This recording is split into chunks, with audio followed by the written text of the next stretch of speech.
Students, बच्चों आज हम पढ़ेंगे संज्ञा। संज्ञा हमने पिछली कक्षा में भी पढ़ा हुआ है, इसलिए एक बार हम पिछली कक्षा में पढ़ाए हुए बिंदुओं को दोहराएंगे और उसके बाद आज की कक्षा शुरू करेंगे। तो पिछली कक्षा में हमने जाना कि संज्ञा किसी व्यक्ति, वस्तु, प्राणी, स्थान अथवा भाव के नाम को संज्ञा कहते हैं। यानी अगर आपका उदाहरण है श्याम खाना खा रहा है, तो आपका जो वाक्य में श्याम है वो आपका व्यक्तिवाचक संज्ञा है, क्योंकि यहाँ पे किसी व्यक्ति का नाम बताया गया है श्याम। अमरूद में मिठास है, अमरूद क्या है? फल का नाम। घोड़ा दौड़ रहा है, तो घोड़ा एक पशु का नाम है। ठीक है, तो बच्चों आज हम पढ़ेंगे संज्ञा के भेद। संज्ञा के बच्चों 3 भेद हैं: व्यक्तिवाचक संज्ञा, जातिवाचक संज्ञा और भाववाचक संज्ञा। आज हम पढ़ेंगे व्यक्तिवाचक संज्ञा। तो बच्चों ध्यान से सुनिए। सबसे पहला वाक्य है आपका, हमने हिंदी में बातचीत की। हिंदी क्या है? एक भाषा है। वैसे तो हमारे देश में अनेकों भाषा बोली जाती हैं, पर इस वाक्य में हिंदी एक विशेष भाषा को बता रहा है, इसलिए ये एक भाषा का नाम है हिंदी।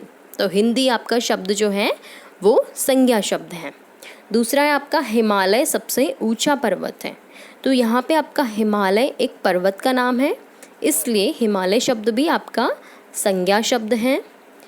ताजमहल यमुना के किनारे, इस वाक्य में आपका ताजमहल आपका संज्ञा शब्द है, क्योंकि पूरी दुनिया में केवल एक ही ताजमहल है।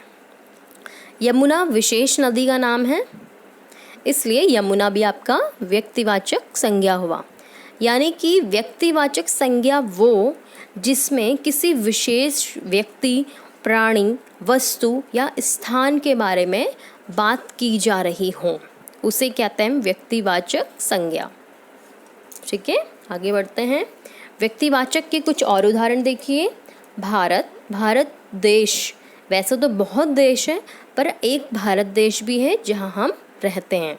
तो पूरी दुनिया में एक ही है भारत देश, इसलिए इसको कहते हैं हम व्यक्तिवाचक संज्ञा। सूर्य केवल एक है, इसलिए हम इसको कहते हैं व्यक्तिवाचक संज्ञा। सूर्य तो पूरी दुनिया में एक ही है ना। मदर टेरेसा एक ही है व्यक्ति, एक ही महिला थी जिन्होंने गरीबों को मदद करी। जापान देश एक ही है, इसलिए जापान भी आपका व्यक्तिवाचक संज्ञा है। सोमवार, स्वतंत्रता दिवस, ये सारे जो शब्द हैं आपके केवल एक ही चीज़ की ओर इशारा करते हैं, एक व्यक्ति, एक स्थान, एक नाम, इसलिए आपका व्यक्तिवाचक संज्ञा है।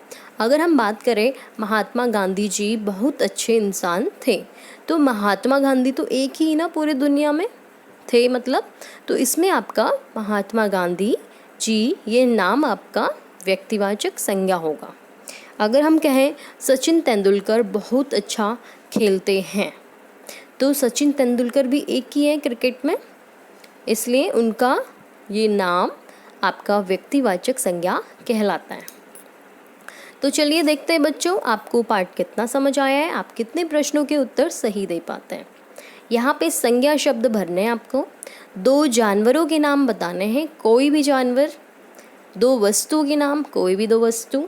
2 स्थानों के नाम, कोई भी 2 स्थान। तो चलिए आप कितना सोचते हैं, कितना करते हैं, देखते हैं। 2 जानवरों के नाम मुझसे पहले करिए। भालू और भैंस। 2 वस्तुओं के नाम, घड़ी और अलमारी। 2 स्थानों के नाम, मद्रास और मुंबई। तो बच्चों आपका आज का गृह कार्य यही है कि आपको ये तीनों प्रश्न अपनी कॉपी में लिखना है और याद करना है। अगली कक्षा में हम मिलेंगे संज्ञा के दूसरे भेद के साथ, जो कि है जातिवाचक संज्ञा। तब तक के लिए धन्यवाद।